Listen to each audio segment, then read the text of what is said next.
웃으셔요. 우리 딸들 자기들 나온다고 인상을 팍 쏘. 예. 말씀 나누기 전에 제가 여기서 예배 드리고 과테말라 갔잖아요. 이렇게 예배 인도를 과테말라 간 이후로 한 번도 안 해봤습니다. 이렇게 한국말로 예배 인도를 다시 여기서 예배 인도를 하니까 참 감회가 새롭고 그렇습니다. 그 선교사들을 제가 선교사로 가기 전에 선교사들이 어떤 교회에 와서 이렇게 설교하고 말씀을 전하면 좀 이상하다는 생각이 들었어요. 뭐냐면 좀 소통이 안 된다. 그리고 설교도 잘 못하고 단어도 좀 이상하고 약간 좀 세고 강하고 막 그런 생각이 들었습니다. 근데 제가 선교지를 갔다가 지금 이제 3년 한 반 정도 됐잖아요. 갔다 와 보니까 제가 그렇게 된 것 같아요. 한국어가 좀 이상하고 그 양정현 사모가 저한테 말 좀 조심해서 하라고. 그러니까 사회생활을 안 하잖아요. 사회생활을 일체 안 하니까 뭐 좋은 건 있습니다. 한국 사람 안 만나니까 뭐 이렇게 눈치 볼 건 없어요. 눈치 볼 건 없지만 단어도 줄어들고 우리 사용하는 단어도 안 쓰니까 줄어들어서 어휘도 되게 제한적이고 말도 잘 안 나오고 또 한국 사람 만나면 막 한국말 하고 싶어서 붙잡고 막 두세 시간씩 얘기하고 막. 그래서 양해를 드립니다. 제가 좀 말이나 행동이나 뭐 실수를 하더라도 좀 이해해 주시기 바랍니다. 예. 이해해 주실 수 있죠? 예. 과테말라는 참 제가 가보니까 쉽지 않은 나라인 것 같습니다. 과테말라 우리 이렇게 인터넷으로 쳐보면 혹시 아셔요? 과테말라 쳐보신 적 있으세요? 치면 좋은 게 거의 안 나옵니다. 제일 많이 나오는 게 화산 폭발. 얼마 전에도 뭐 한국 메이저 뉴스에도 나왔는데 화산이 이제 크게 터졌다, 분화했다, 화산 폭발, 그 다음에 지진, 그리고 싱크홀로 이제 유명합니다. 아니네요. 반대. 예. 싱크홀로, 저 위에 사진 보시면 싱크홀로 유명하고 하여튼 좋은 게 별로 없어요. 그리고 좀 더 깊이 들어가 보면 미국 쓰레기를 전부 다 과테말라로 가져옵니다. 그래서 쓰레기산 우리 이야기 들어보셨을까요? 쓰레기산, 쓰레기강, 강물이 이렇게 흐르는데 다 쓰레기가 이렇게 뭉탱이로 흘러가요. 쓰레기산, 강, 뭐 그 이외에도 치안이 불안하고 부정부패 심하고 마약 중독, 문맹률 높고 이렇게 좋은 것이 별로 없는 나라예요. 그래서 과테말라로 들어갈 때는 정말 뭐 하나라도 연필 하나라도 들고 들어가야 됩니다. 과테말라는 자기 스스로 만드는 게 거의 없기 때문에 공산품이 다 수입품이에요. 그러니까 우리 아이들도 한국 오기 전에 다이소 가는 꿈을 3번이나 꿨대요. 그렇게 공산품이 귀해요. 그래서 들고 가야 됩니다. 근데 나올 때는 저희도 나올 때 거의 가방 비어서 왔는데 나올 때 갖고 올 만한 것은 딱 한 가지라고 합니다. 과테말라에서. 뭘까요? 커피. 맞습니다. 커피. 매일 화산이 분화해요. 우리 뉴스에 보면 뭐 한 번 분화한 걸로 아는데 매일 화산이 분화하고 매일 이렇게 분화되는 화산을 볼 수 있습니다. 연기가 이렇게 모락모락 나와요. 그 화산이 모락모락 나오는 걸 보고 있으면 마치 제가 공룡이 된 기분입니다. 그 시대, 공룡 시대에 살고 있는 것 같은 그런 느낌이 들어요. 그 분화하는 화산, 이 화산이 유독가스와 화산재 분진을 같이 방출합니다. 사람 몸에 무척 안 좋아요. 이 화산재가 우리 폐에 들어가면 다 폐에 붙어서 이게 굉장히 안 좋다 그래요. 그래서 그런지 어쨌든 평균 연령도 되게 낮습니다. 근데 이 화산재와 이 유독가스가 식물들한테는 좋은 거예요. 특별히 커피에는 아주 좋습니다. 그래서 고산지대 1000m에서 보통 2000m 정도에서 커피가 자라는데 고산지대에 이 화산재 분진과 이 많은 것들 때문에 이 커피 열매에 입혀지는 거예요. 화산재가. 그래서 커피가 굉장히 향이 좋고 고품질의 화산 커피를 만들어내는 겁니다. 근데 제가 문득 하나님께서도 우리의 삶을 좀 그렇게 인도하시지 않나 그런 생각이 들었어요. 우리의 삶의 고난과 환난이 마치 화산재와 고산지대 같다 그런 생각이 들었습니다. 그러니까 고품질의 커피는 척박한 환경 때문에 나오는 거예요. 정말 좋은 열매를 맺는 그리스도인도 척박한 환경에서 나오지 않나 그런 생각이 들었습니다.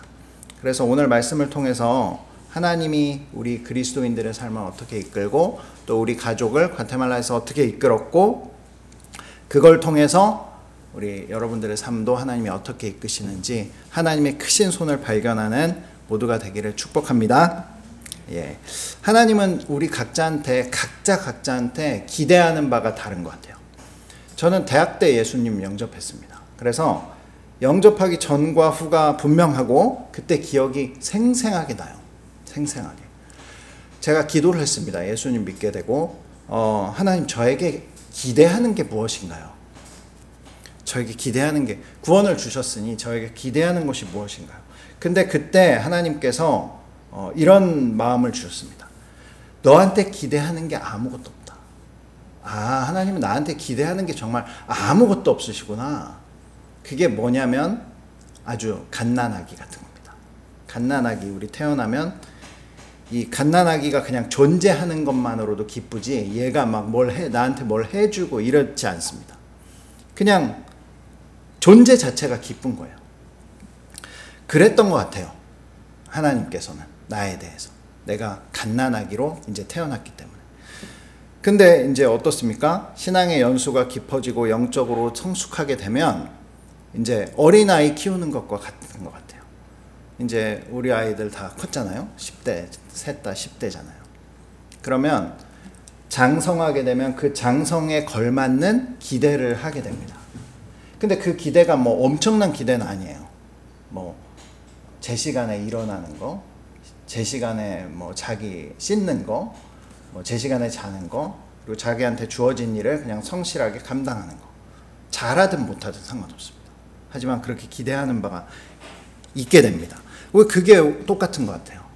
하나님이 우리 각자에게 초신자는 초신자에 맞게 또 신앙의 연수가 깊어질수록 또 목회자에게 선교사에게 요구하는 것들이 조금씩 달라지긴 하지만 근본적으로 하나님이 우리에게 바라고 기대하는 것은 동일한 목표가 있습니다. 그래서 성경에 그게 되게 구체적으로 분명하게 제시되고 있는 것 같아요. 그게 사도행전 우리 11장 24절에서 26절입니다. 예, 안티과 커피. 예, 요거 한번 같이 읽어보겠습니다. 시작. 바나바는 착한 사람이요 성령과 믿음이 충만한 사람이라 이에 큰 무리가 주께 더하여지더라. 바나바가 사울을 찾으러 다소에 가서 만남에 안디옥에 데리고 와서 둘이 교회에 1년간 모여 있어 큰 무리를 가르쳤고 제자들이 안디옥에서 비로소 그리스도인이라 일컬음을 받게 되었더라. 여기 나오는 안디옥 교회는 목회자가 세운 교회가 아닙니다. 성도들이 모여서 기도하다가 성도들 자생으로 생겨난 교회예요. 그러니까 예루살렘 교회에서 이 바나바를 파송해서 이제 목회자를 세워준 거죠. 근데 바나바가 어떤 사람이었냐? 착한 사람이고 성령과 믿음이 충만한 사람이었대요. 그래서 교회가 큰 무리가 더하여지게 됩니다.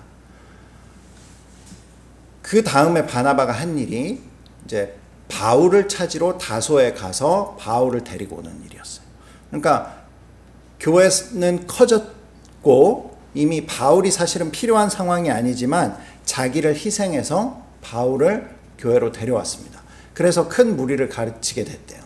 그랬더니 비로소 하나님이 원하는 그 수준 그리스도인이라는 일컬음을 받게 됐습니다. 그러니까 우리에게 하나님이 바라는 것은 세상에서 우리를 보고 그리스도인이라고 일컬음을 받게 되는 거예요. 그리스도인이라는 일컬음을 받게 되자 하나님이 길을 열어주십니다.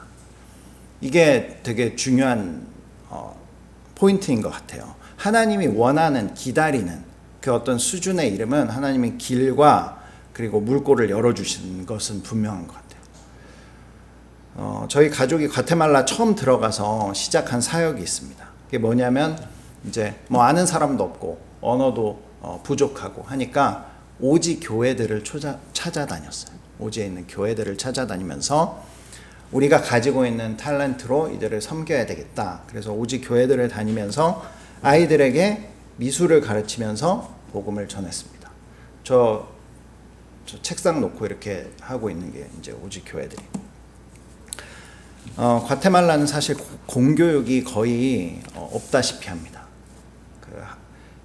초등학생이 오전에 한 2-3시간 공부를 하고 비워주면 오후에 중학생들이 한 2-3시간 공부하고. 그게 공교육 끝이에요. 중학교가 끝입니다. 고등학교도 없습니다.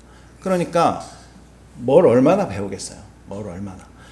그러니까 아이들이 뭐 일반적인 교육뿐만 아니라 특수한 뭐 미술, 음악 뭐 이런 교육은 받아본 적이 없습니다. 평생. 그래서 이제 미술을 가르쳐줬죠. 미술을 가르쳐줬더니 너무 잘하는 거예요. 이 과테말라가 또 이게 손재주가 있습니다. 원래 마야족의 후예들이거든요. 마야족들이 천문학하고 뭐 이런 미술 이런 쪽이 발달돼 있잖아요.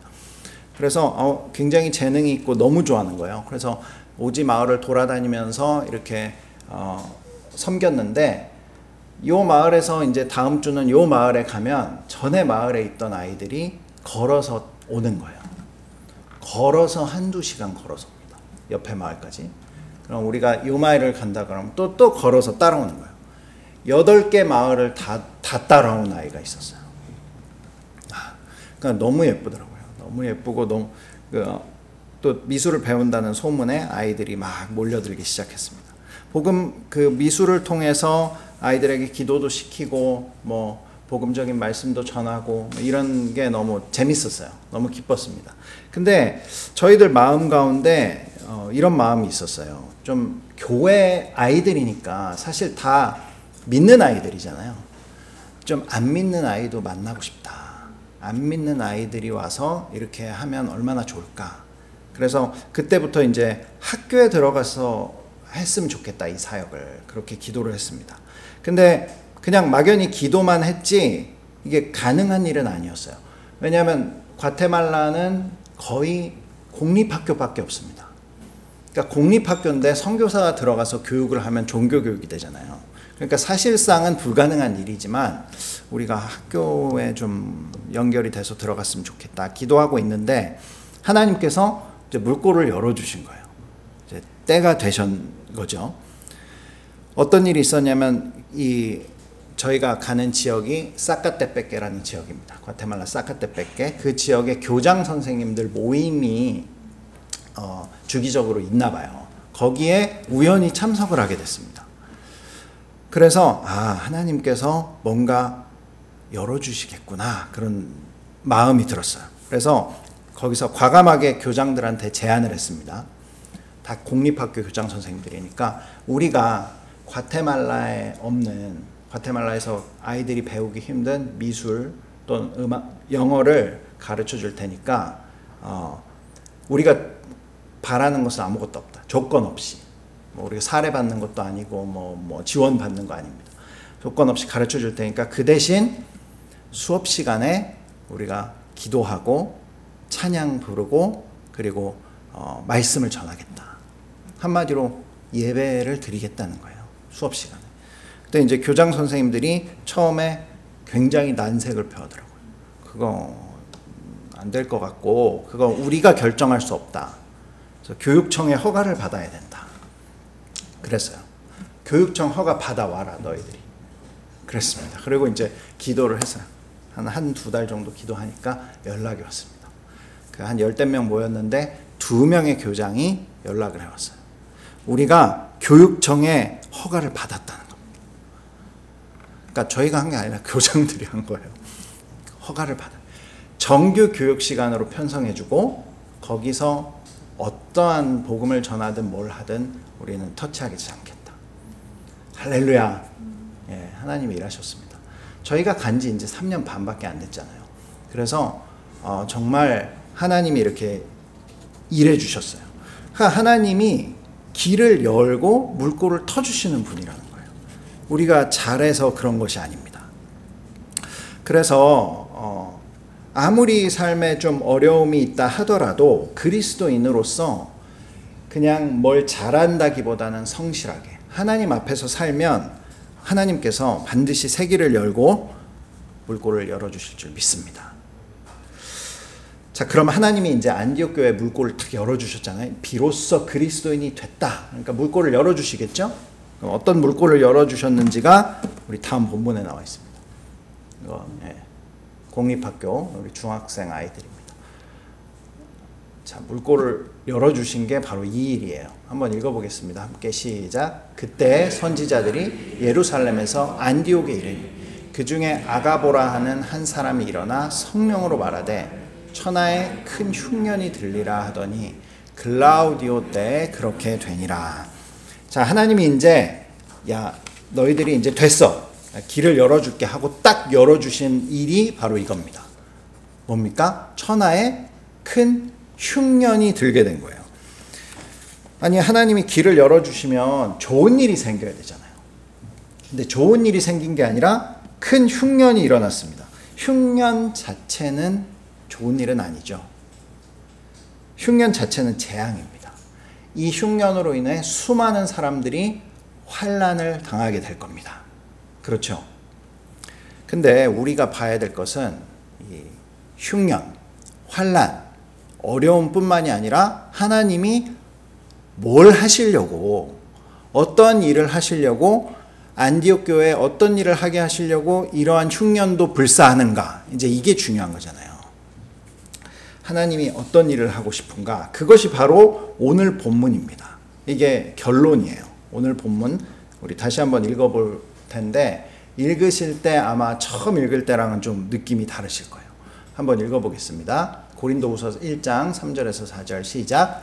찬송하리로다 그는 우리 주 예수 그리스도의 하나님이시요 자비의 아버지시요 모든 위로의 하나님이시며 우리의 모든 환난 중에서 우리를 위로하사 우리로 하여금 하나님께 받는 위로로서 모든 환난 중에 있는 자들을 능히 위로하게 하시는 이시로다.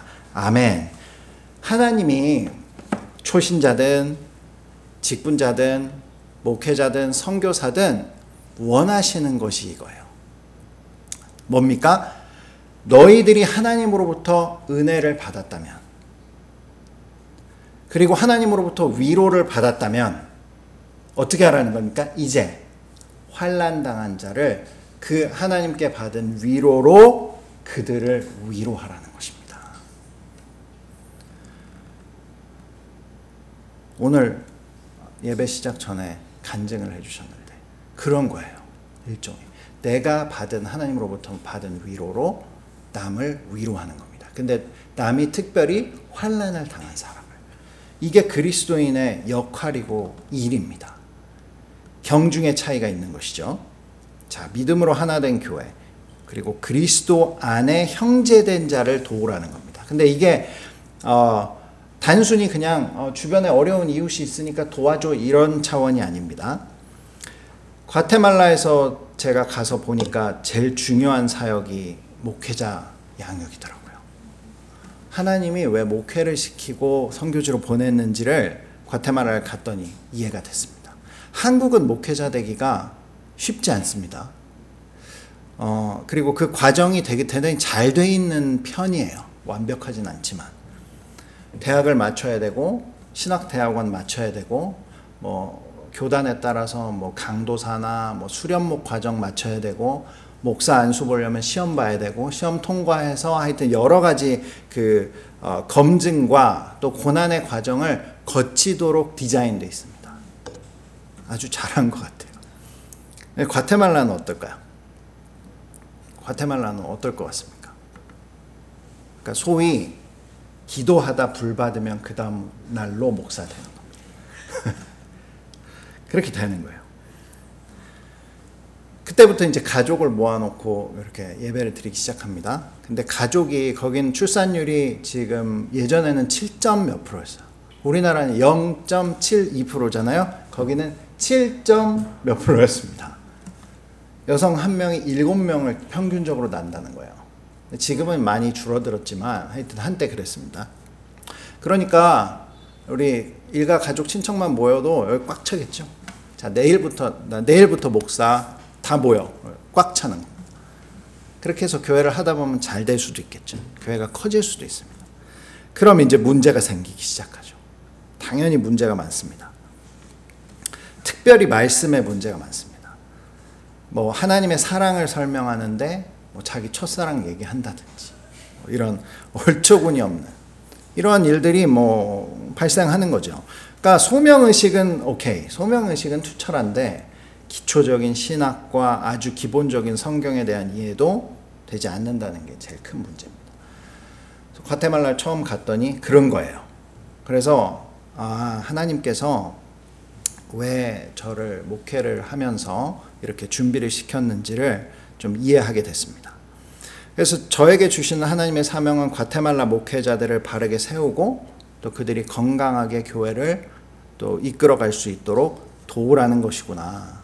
그래서 저에게 하나님이 붙여주신 사람들이 있습니다. 이 사람들과 같이 1대1로 목회자 양육을 시키고 또 목회자 세미나를 작년에 했습니다. 참 성경에 대해서 열려 있더라고요. 그러니까 우리는 정말 제가 설명하지 않아도 제가 터키 여러 번 갔다 온 거 아시죠? 기억하시죠? 과테말라 가기 전에 터키 선교사로 나가려고 애들 다 데리고 터키도 가고. 근데 사역이 지금 전 세계적으로 예전하고 다릅니다. 2000년대 초반에는 이제 세계화다. 그래서 사실 내가 가고 싶은 나라 다 갈 수 있었어요, 선교사로. 지금은 갈 수가 없습니다. 얼마 전에 저랑 비슷하게 터키로 파송받은 제 친구 몇 달 전에 돌아왔어요. 비자가 이제 안 나와서. 그러니까 한마디로 더 이상 그 땅에 머물 수 없도록 해서 돌아왔어요. 중국 선교사들 엄청나게 들어오고 있죠. 중앙아시아 지금 사역 못합니다. 몽골에 체류하려면 한 달에 체류비만 몇백만 원씩 내야 돼요. 그러니까 내쫓진 않아도 그렇게 세금을 부과하면 나갈 수밖에 없는 거죠. 그렇게 해서 다 내쫓고 있습니다. 지금 선교 자유롭게 할 수 있는 중동 안 되죠. 러시아 계열의 나라들 지금 전쟁으로 안 되죠. 복음을 자유롭게 전할 수 있는 나라 거의 없어요. 근데 중남미 자유롭게 전할 수 있습니다. 어떤 사역을 해도 오케이예요. 너무 좋습니다. 하여튼 복음 전하기에는 최고인 것 같아요. 근데 이들의 이제 중요한 것이 말씀과 바른 신학으로 준비된 목회자들이 한마디로 건강한 교회를 개척하는 것이죠. 목회자가 살아야 교회가 삽니다. 이런 얘기 많이 들어보셨죠? 한국에서도 많이 얘기했습니다. 교회가 살아야 나라가 삽니다. 생각날 때마다 기도해 주시기 바랍니다. 자, 그 본문으로 돌아가서 전 세계에 흉년이 들었기 때문에 이제 힘든 시기가 찾아왔습니다. 우리는 코로나 겪었잖아요. 코로나 때도 유독 힘들고 어려웠던 지역이 있기 마련입니다. 이 큰 환란 가운데 유독 힘들고 어려웠던 지역이 있습니다. 타겟팅돼서 힘들었던 지역. 그 지역이 바로 예루살렘 교회가 위치한 유대 지방이었어요. 자, 한번 보겠습니다.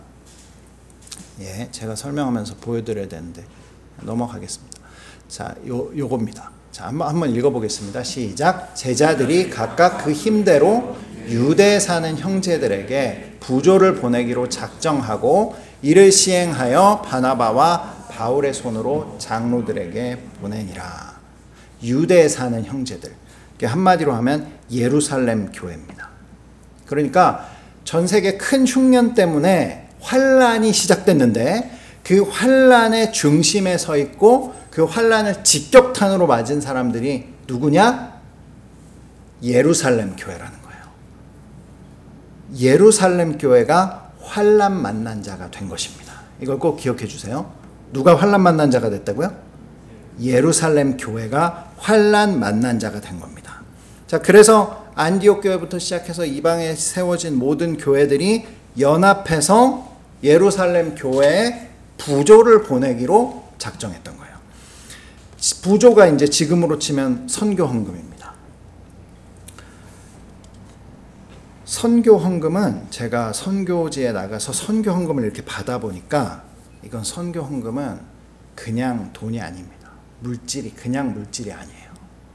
이 선교 헌금은 뭐냐? 그 안에 하나님의 손이 함께 오는 겁니다. 그러니까 하나님의 손을 보내는 거예요.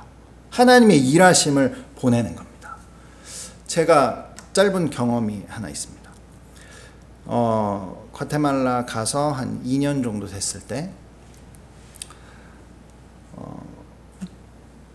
선교비 통장을 열어보니까 보통 우리 저 비상금은 남겨놓거든요. 근데 열어보니까 선교헌금이 다 떨어진 거예요. 1448 숫자도 기억합니다. 1448원이 딱 남아있는 거예요. 깜짝 놀랐습니다. 어떻게 이렇게 됐지? 근데 그 순간에 할 수 있는 일이 없다는 생각이 딱 들었어요. 그러니까 과테말라는 치안이 불안해서 이제 현금을 들고 다닐 수도 없고, 그리고 걸어서 다닐 수가 없습니다. 항상 차를 타고 다녀야 되고, 차는 다 선텐을 하고 다녀요. 이제 신호대기에 서 있으면 잘못 걸리면 이제 양쪽에 오토바이가 탁 씁니다. 그래서 두들기죠. 얼마 전에 무슨 영화였지? 보고타라는 영화에서 그게 나오더라고요. 똑똑똑 두들깁니다. 총을 딱 들이대고 손을 달라 그래요. 그래서 저희 차에는 항상 강도님을 만나면 드릴 그 지갑과 그 못 쓰는 핸드폰을 딱 준비하고 있습니다. 지갑하고 핸드폰을 딱 주면 가는 거예요. 거기서 뭐 돈을 안 주고 막 뭐 안 뺏기려고 하면 이제 총을 맞는 거예요. 자, 그렇기 때문에 차로 이동해야 됩니다. 근데 이제 선교비가 다 떨어지니까 할 수 있는 게 없는 거예요. 선교지로 내가 갈 수도 없고, 뭐 사역을 할 수가 아예 없구나. 할 수 있는 거라고는 기도하는 것밖에는 아무것도 할 수 없다는 것을 깨달았습니다. 그러면서 제가 든 생각이 있어요. 선교에 대한 생각이 제가 완전히 바뀌었습니다. 어떻게 바뀌었냐? 나는 그냥 일종의 심부름꾼이구나. 나는 심부름하러 여기에 온 사람이구나. 실제 일이 되는 것은 나를 보낸 교회와 동역자들 때문에 이게 일이 되는구나. 그러니까 내가 이 일을 하니까 도와주십시오가 아닙니다. 절대 아니에요. 선교는. 선교의 주체가 기도와 후원을 해주는 동역자들에게 있다는 것을 제가 분명하게 보게 됐습니다. 정말 김포 우리들 교회에서 너무나 수고하셨어요. 여러분들이 한 겁니다. 여러분들이 하나님의 손을 보내주신 거예요. 그래서 선교가 되는 겁니다. 모든 선교사, 저뿐만이 아니라 모든 선교사들이 마찬가지입니다. 선교 힘들고 포기하고 싶고 어려울 때마다 그 선교사를 다시 일으켜 세우는 것은 후방에서 기도와 후원을 해주는 동역자들의 힘입니다. 이렇게 힘들고 어려울 때 무릎 꿇고 기도할 때 하나님께서 그것을 보여주시더라고요. 우리를 위해서 기도하고 있는 성도님들, 우리들을 위해서 아낌없이 삶을 헌신하고 있는 동역자들의 삶을 보여주셨습니다. 또 한 가지 일은 우리 선교 편지에도 썼지만 저희가 선교비를 한번 사기를 당한 적이 있어요. 현금을 못 들고 다니니까 이제 은행에 넣고 현금 카드를 가지고 다닙니다. 근데 제가 그런 얘기를 들었어요. 이렇게 현금 카드를 결제하면 어떤 그 결제기는 그 카드의 정보를 도용한다는 거예요. 그래서 조심해서 써라. 한동안 이야기를 돌았는데 우리는 이렇게 카드를 주지 않습니다. 그러니까 도용될까봐 카드기를 가져와서 이렇게 결제를 하게 돼 있어요. 그래서 이제 한 번도 준 적이 없는데 뭔가 어떤 결제기에서 카드를 도용당했나 봐요. 그래서 어느 날 또 통장을 열어보니 생활비가 다 나갔습니다. 그래서 부랴부랴 은행에 가서 확인했어요. 확인해 봤더니 무슨 인터넷 도박 이런 걸로 다 돈이 나간 거예요. 얼마나 낙심이 됐는지 모릅니다. 이게 선교비는 굉장히 아끼고 아껴서 이렇게 생활비를 쓰게 되거든요. 네, 아끼고 아껴서 모아놓은 돈을 그냥 다 빼간 거예요. 그래서 낙심이 되고 이런 생각이 드는 거예요. 우리는 이 땅을 위해, 이 땅의 사람들을 위해 도와주러 왔는데 이들은 우리를 이렇게 대우하는구나, 이런 생각이 들면서 상당히 낙심이 됐습니다. 그러면서 드는 생각이 동역자들 생각이 드는 거예요. 방금 얘기했지만 동역자들이 아끼고 수고하고 기도와 눈물로 보낸 선교비인데 이거를 일종의 사기를 당했다고 하니 이거를 말해야 될지 말아야 될지가 고민이 되더라고요. 인간적인 마음은 이랬습니다. 이걸 이야기하면 선교비를 보내줬더니 사기를 당했다고 더 이상 선교 안 해, 이렇게 될 것 같아. 제 굉장히 인간적인 생각, 이런 생각도 들면서 아니 선교지에서 정말 잘 선교되고 있다는 이야기를 전해도 시원치 않을 판에 선교비를 탕진한 건 아니지만 사기당했다, 이 얘기를 해야 되나. 그래서 기도를 했습니다. 기도를 했는데 마음에 드는 생각은 그래도 솔직히 나누고 솔직히 이야기해서 같이 기도하는 게 하나님의 방법이다라는 생각이 들었어요. 그래서 제가 선교편지에다 또 장황하게 썼죠. 이렇게 해서 참 마음이 아픕니다. 근데 참 놀라운 일들이 많았습니다. 그렇게 적고 기도를 요청드렸더니 그걸 읽으시고 한 사람도 내 선교비 왜 그렇게 썼냐 이러시는 분 단 한 명도 없었고, 전부 다 너무나 마음을 아파하시면서 저희들을 위로해 주시는 거예요. 뭐 한 달 점심값을 아껴서 점심을 제가 한 달 동안 금식해서 그걸 모아서 보내주신 분도 계시고, 또 저 대신 선교지에 가신 거니 제가 그 고난에 동참하겠습니다 하신 분도 계셨고, 또 낙심할까봐 위로와 격려에 또 문자 메시지도 보내주시고 큰 위로를 받았습니다. 하나님께서 이 일에 개입하시겠구나, 그런 생각이 들었어요. 근데 놀라운 일이 일어났습니다. 그것도 선교편지에 썼죠. 그래서 은행에서 연락이 왔어요. 한 3개월 뒤에. 그 도용당해서 잃어버린 전액을 은행에서 보상하겠습니다. 제가 주변 선교사님들한테 다 물어봤어요. 이런 일이 있는데 이게 가능한 일, 이거는 가능하지 않은 일이라는 거예요. 은행에서 잘못한 게 아니라 고객이 잘못한 거잖아요.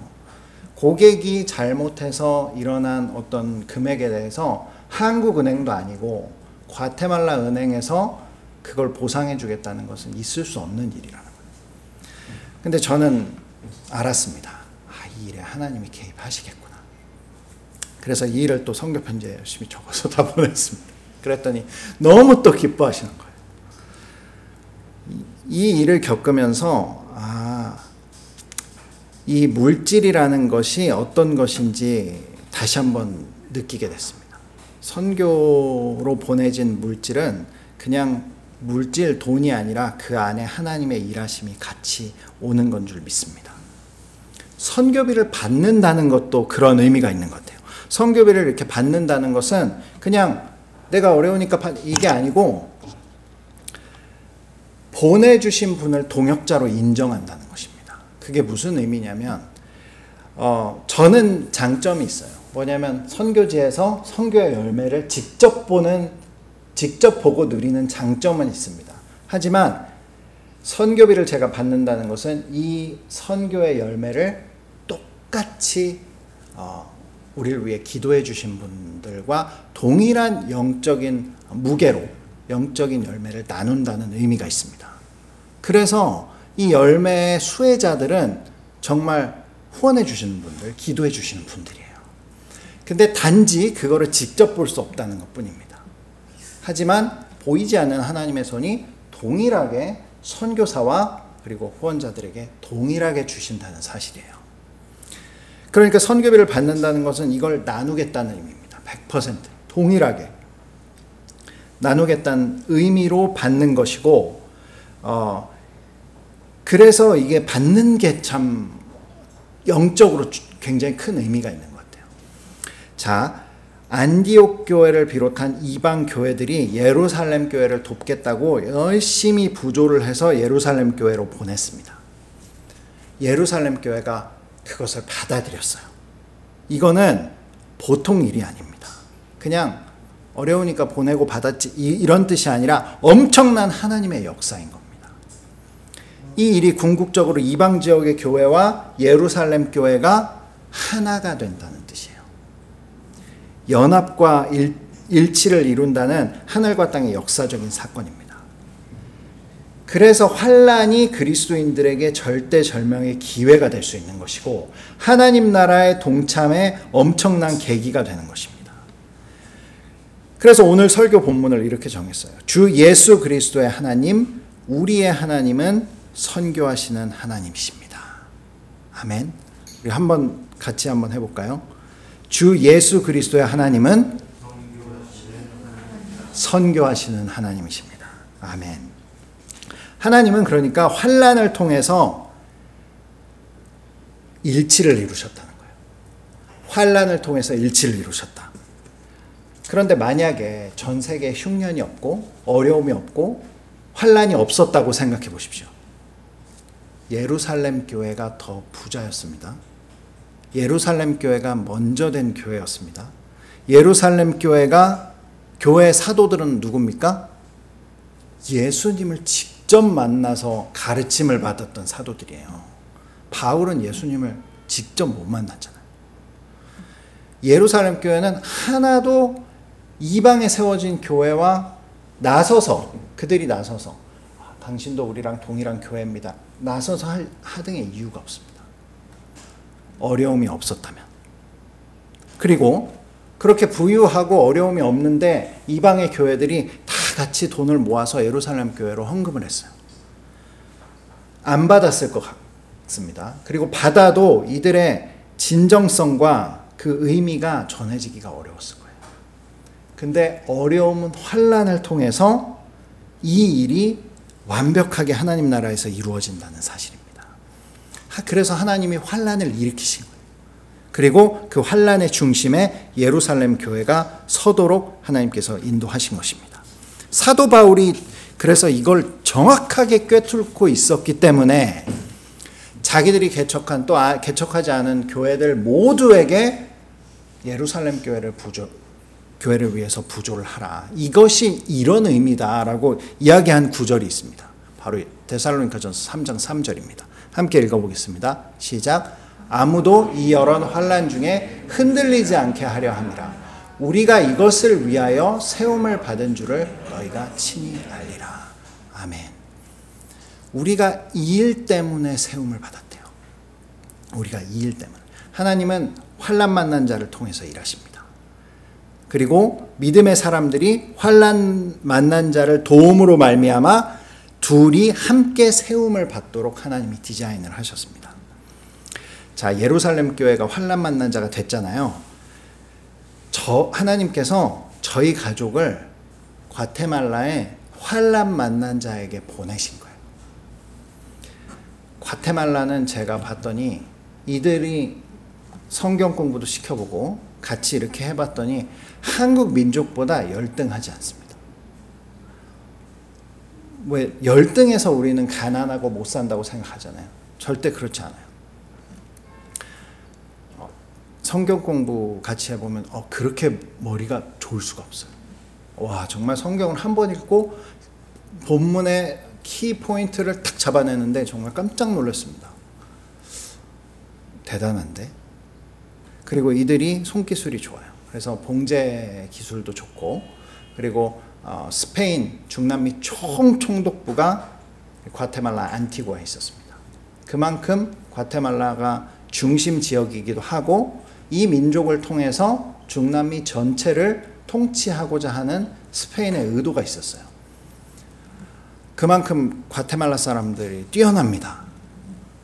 그렇지만 왜 환란을 만나고 있나? 지금 가난하고 화산 폭발을 통해서 환란을 만나고 지진을 통해서 환란을 만나고 경제적인 어려움 통해서 환란을 만나고 태어났더니 환란 중에 있는 거예요. 아까 보셨지만 저 마을 아이들 미술도 가르쳐보고 공부를 가르쳐보고 똑똑합니다. 아주 영특해요. 하지만 그 산에서 내려올 수 없습니다. 그 산에서 할 일이 없어요. 그래서 마약하고 할 일 없이 돌아다니고 범죄 저지르고 능력이 부족해서가 아니라 환난 만난 곳에 그냥 태어났습니다. 한국에 태어났으면 달랐을 텐데 이런 생각을 하게 되는 거죠. 한마디로 과테말라가 환난 만났어요. 환난 만난 자들에게 하나님이 우리를 보내셨다. 이걸 경험한 일이 있었습니다. 몇 달 전에 과테말라 푸에고에서 큰 화산이 터져서 한국 뉴스에도 나고 막 했습니다. 화산 인근에 3만 명이 이재민이 됐어요. 그리고 엄청 많은 물적 피해를 입게 됐습니다. 이 일을 통해서 또 구호 헌금도 보내주시고 또 우리 김포 우리들 교회도 계속해서 헌금을 저희에게 보내주셨습니다. 그러니까 저희는 김포 우리들 교회 이름으로 또 동역자들의 이름으로 화산 피해 마을을 방문한 거예요. 우리 심부름하러 갔습니다. 그리고 이 환난 만난 자들에게 가장 필요한 것이 무엇일까? 기도하면서 이들이 밀가루가 주식입니다. 옥수수 가루가 주식입니다. 옥수수 가루도 사고 비누도 사고 샴푸는 못 샀습니다. 비누도 사고 뭐 필요한 물품들 뭐 소금, 쌀 뭐 이런 걸 이렇게 사가지고 갔어요. 3만 명을 섬길 수는 없죠. 한 100여 패키지를 만들어서 갔습니다. 그래서 가장 가까운 화산이 터졌을 때 화산 용암이 이렇게 흘러내려서 제일 먼저 만나는 마을이 어딜까? 그래서 그 마을을 찾아갔습니다. 찾아가서 이제 구호 물품도 전해드리고 기도도 해드리고 복음도 전하기 위해서 찾아갔어요. 근데 그 와중에서 할머니 한 분이 와서 눈물을 흘리며 간증을 했습니다. 도망가라고 하는데 그 나라에서도 도망가라고 하는데 우리는 도망갈 곳이 없습니다. 여기가 삶의 터전이고 집이 또 있는 것도 아니고 여기가 삶의 터전, 여기서 살아야 하기 때문에 어디를 간다는 얘기냐는 거예요. 그냥 재앙이 닥치면 받을 수밖에 없다는 겁니다. 근데 이제 화산 용암이 이렇게 흘러나왔대요. 이렇게 흘러나오는데 정말 하나님의 손이 이렇게 막아줬답니다. 그러면서 하나님의 손을 봤다. 하지만 또 우리는 언제 이러한 환난을 당할지 몰라서 너무 무섭고 힘들었는데 정말 지구 반대편 한국 교회에서 우리를 위해서 기도하며 이렇게 도와준다고 하니까 너무나 감사하고 이 일을 통해서 하나님이 우리를 보호하시고 지키신다는 것을 느낀다는 겁니다. 그렇게 말하면서 우시더라고요. 우리는 할머니를 안고 기도해드렸습니다. 이것이 바로 하나님 일하시는 방식입니다. 환난 만난 자는 절망과 고통 속에서 예수 그리스도의 이름으로 오는 위로와 부조를 통해서 세움을 받습니다. 그 할머니가 세움을 받았잖아요. 하나님의 일하심을 보고 그날 세움을 받았습니다. 전해주는 우리도 환난 당한 자의 소식을 들은 교회는 예수 그리스도를 통해서 받는 은혜와 위로를 기억하여서 이 환난 만난 자를 도움으로 말미암아 세움을 같이 받습니다. 그게 데살로니가전서 3장 3절에 바울이 이야기하는 저것입니다. 이것을 우리가 환난 만난 자에게 가기도 했지만 우리가 거기 가서 환난 만난 자가 됐어요. 이게 영적인 의미가 있더라고요. 선교 간지 1년도 안 됐을 때 제가 너무나 많이 아팠습니다. 원인을 알 수 없이 아프고 이상 증세가 몸에 막 나타나기 시작했어요. 컨디션이 너무 안 좋아지고 체중이 줄기 시작하는데 한 일주일, 2주일 만에 한 20kg 정도 빠졌습니다. 엉덩이가 하나도 없고 막 허벅지가 그냥 걸어다니기 다리가 후들거릴 정도로 지금 다시 20kg 쪘습니다. 여기서 이게 빠진 게 아니고 다시 20kg. 체중이 엄청 줄고 주변에도 물어보고 병원도 갔죠. 뭐 이거 먹어봐라 저거 먹어봐라 뭐 이 약 먹어봐라 저 약 다 먹어봤습니다. 병원도 가고. 근데 증상이 나아지질 않는 거예요. 이렇게 죽는가 보구나. 이대로 죽나 보다 누워 있었습니다. 근데 너무 죽기가 싫은 거예요. 왜 죽기가 싫냐? 죽는 게 무서운 게 아니라 실패했다는 소리 듣기가 싫어서 죽기가 싫었습니다. 1년도 안 될 때 열매도 없었죠. 공립학교 그 선교하기 전입니다. 뭐 별로 과테말라 가서 무슨 사역을 했습니까? 그러면 별로 할 게 없는 거예요. 뭐 내가 별로 얘기할 게 없는 거예요. 그냥 뭐 좀 도왔죠. 뭐 이 정도? 그러니까 이대로 죽으면 실패한 선교사로 남게 될까봐 그게 두렵더라고요. 선교지에서 이렇게 허무하게 죽는 것도 싫고 실패한 선교사로 낙인 찍히는 것도 싫었습니다. 비참하게 느껴지더라고요. 그래서 정말 이대로 죽기 싫습니다 하면서 기도하는데 하나님께서 생각나게 해주신 분이 계셔요. 바로 조선 땅에 오셨던 선교사님들입니다. 선교지에 가 있으면 엄마도 보고 싶고 뭐 가족도 보고 싶고 성도님들도 보고 싶지만 많이 떠오르시는 분들은 한국 땅에 오셨던 선교사님들이에요. 이들이 이런 걸 봤겠구나. 한국 조선 땅에 온 선교사님들이 한 말이 있습니다. 그리고 선교사님들이 아니라 일반 사람들이 한 말이 있어요. 1900년도 초반에 독일의 한 기자니까 아주 냉철하고 딱 자기 감정을 쓴 게 아니라 있는 사실을 썼겠죠. 한국을 여행했어요. 1900년도 초반에. 그래 놓고 거기에 이제 한국에 대해서 평을 했습니다. 뭐라고 했을까요? 한국 민족은 천성이 게으르고 술을 좋아하며 또 여자를 좋아하는 남자들. 여자 문제로 마을에서 살인 사건이 일어나는 것을 흔히 볼 수 있다. 그러니까 얼마나 게으르고 음란하고 항상 술에 취해 있고 한 번에 알 수 있겠잖아요. 기자가 썼으니까 얼마나 또 객관적입니까? 같은 시기에 온 선교사님들은 전혀 다른 이야기를 하는 거예요. 그때 뭐라고 한 줄 아십니까? 한국 민족이 앞으로 세계 문화를 선도하게 될 것이다. 지금은 저도 얘기할 수 있어요. 저도 한국 문화를 지금 선도하고 있잖아요. 과테말라 저 시골 산속 마을의 아이들 한국 모르는 애들 없습니다. BTS 모르는 애들 없어요. 오징어 게임 모르는 애들 없습니다. 난 자기 누구 좋아하고 뭐 그런 거 다 얘기해요. 15세 이하인데 아무튼 다 좋아합니다. 한국 문화가 근데 조선시대 그 술에 찌들고 그렇게 살던 사람들을 보고 그런 이야기를 할 수 있는 사람은 선교사밖에 없었습니다. 조선은 동방의 예루살렘이 될 것이다. 선교사님들은 다른 것을 보는 거예요. 하나님의 시선으로 보는 것입니다. 그래서 저도 이제 비슷하게 흉내내서 과테말라는 중남미의 예루살렘이 될 줄 믿습니다.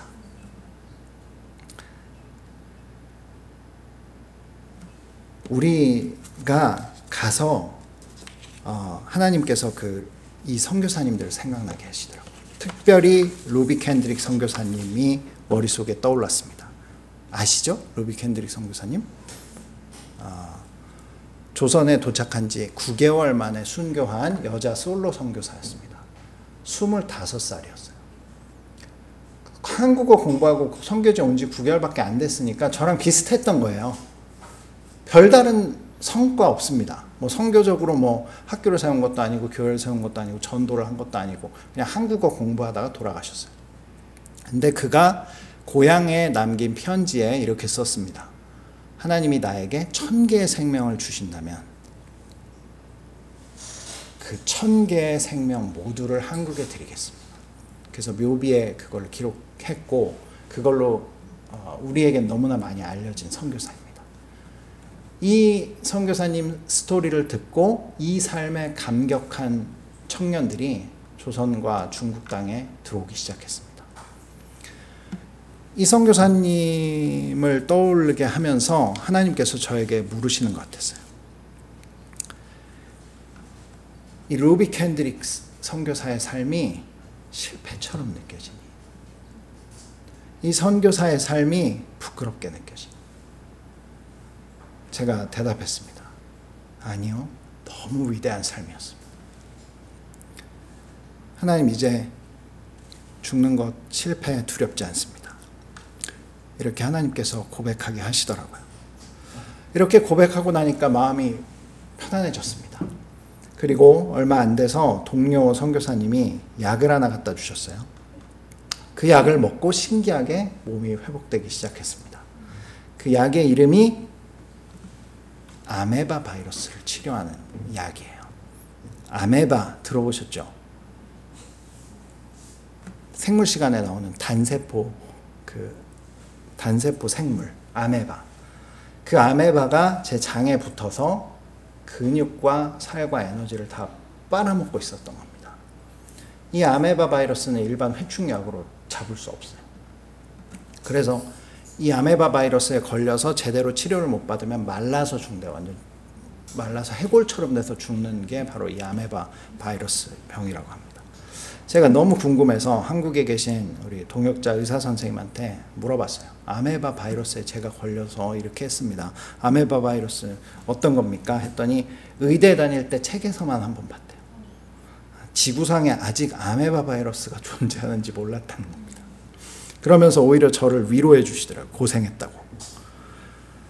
선교지에서 이런 일들을 만나게 됩니다. 저희 가정에 딸 셋을 허락하셨죠. 우리 아이들 낯선 환경에 적응하는데 쉽지 않았습니다. 지금도 힘들어하지만 지금도 가기 싫다고 매일 얘기해요. 맛있는 거 막 먹으면서 나 과테말라 가기 싫어. 매일 얘기합니다. 매일 한 번씩은 얘기해요. 매일 한 번씩.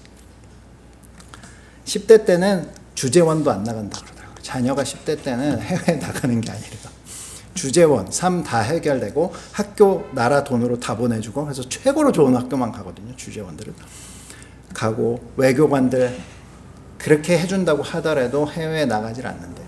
10대 때는. 그러니까 무식하면 용감한 겁니다. 뭘 모르면 그냥 용감한 거예요. 고생을 엄청 했습니다. 아이들 학교를 3번 옮기고 고생 엄청 했습니다. 선교지에서 협박당하는 일도 있었습니다. 생사를 오가는 일도 있었습니다. 그러니까 이런 일들을 겪게 하신 하나님은 어떤 의미냐면 우리 가족이 환난을 만난 자가 된 거예요. 그러니까 우리 가족이 예루살렘 교회가 된 것입니다. 환난 만난 자에게 갔고 우리 또한 환난 만난 자가 된 것이죠. 그런데 그렇기 때문에 놀라운 것은 우리가 이런 환난을 만날 때마다, 겪을 때마다 정말 전 세계 곳곳에서 저희 가족을 위해서 뜨겁게 기도하고 계신 교회와 성도님들이 있다는 사실입니다. 그 동역자들이 기도할 때 동역자들이 세움을 받게 됩니다. 그리고 우리는 그 동역자들의 기도를 받으며 다시 한번 외롭고 힘든 선교지에서 세움을 받게 되는 것이죠. 하나님 나라가 이렇게 동시에 세움을 받으면서 일어나고 있다는 사실입니다. 말씀을 맺겠습니다. 오늘 말씀은 선교사뿐만 아니라 목회자뿐만 아니라 세상의 모든 그리스도인들에게 해당되는 말씀인 것 같아요. 예수님이 요한복음 16장 33절에 이렇게 말씀하셨습니다. 세상에서는 너희가 환난을 당하나, 안 당할 수 없다는 겁니다. 그리스도인이라면 환난을 당하나 담대하라, 내가 세상을 이겼노라. 아멘. 그리스도인으로서 산다면 이 세상에서 환난이 예정되어 있습니다. 하나님이 허락하시는, 물론 믿지 않는 사람들이 애매하게 당하는 환난과 다릅니다. 우리 믿는 사람들이 당하는 환난은. 하지만 환난 안 당할 수 없다는 거예요. 하지만 그 삶의 환난을 당할 때 그때가 바로 그리스도인으로서 그리스도인답게 살아낼 수 있는 기회라는 겁니다. 아멘. 전 지구적인 환난도 있지만 개인적인 환난도 있습니다. 성도로 살면서 당할 대표적인 환난이 바로 낮아지는 것이죠. 직장을 잃고 낮아지고, 돈을 잃고 낮아지고, 건강 잃고 낮아지고, 사업에 실패해서 낮아지고, 믿었던 사람에게 배신당해서 낮아지고, 그러면 내 삶의 자리를 지킬 수가 없습니다. 무조건 낮아져야 돼요. 이것이 바로 성도의 환난입니다. 성도의 환난. 저는 정말 하나님이 사람을 높여서 쓸 거라고 생각했던 대표적인 사람이에요. 내가 더 높아지면, 내가 돈이 더 많아지면, 내가 삶에 더 여유가 생기면, 시간이 많아지면 하나님이 나를 더 크게 쓰실 텐데, 아주 큰 착각입니다. 하나님은 사람을 절대로 높여서 쓰지를 않으시더라고요. 하나님은 사람을 꾹꾹 눌러 낮춰서 사용하십니다.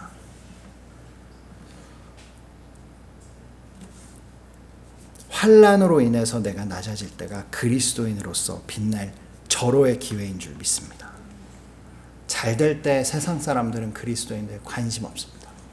예수 안 믿고 잘 되는 사람이 더 많기 때문에 잘 되는 그리스도인들 별 큰 관심 없습니다.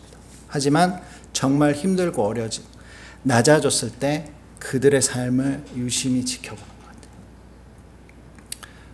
선교지에 있으면 가끔 이런 소리를 듣습니다. 현지인들이 어느 나라에서 왔습니까? 한국에서 왔습니다. 한국에서 왜 왔습니까? 한국 되게 잘 산다고 들었는데. 한국에서 살면 편안하게 살 수 있는데 왜 우리가 사는 이 힘들고 어려운 이 땅에 왜 왔습니까? 예수님 때문에 왔습니다. 다른 얘기 안 해도 이 얼굴이 메시지입니다. 예수님이 이 땅에 오셨을 때 낮아져서 오셨잖아요. 하나님의 형상인데 사람의 형상을 입고, 하나님은 사람을 낮췄을 때 그 그리스도인으로서 빛을 내게 하시는 줄 믿습니다. 많은 환난과 극심한 가난 가운데에서도 하나님의 교회의 모델로 세움을 받았던 교회를 바울이 소개하고 있습니다. 그게 고린도후서 8장 말씀인데 이거 읽으면서 우리 말씀을 마치도록 하겠습니다. 고린도후서 8장 1절과 2절 말씀입니다.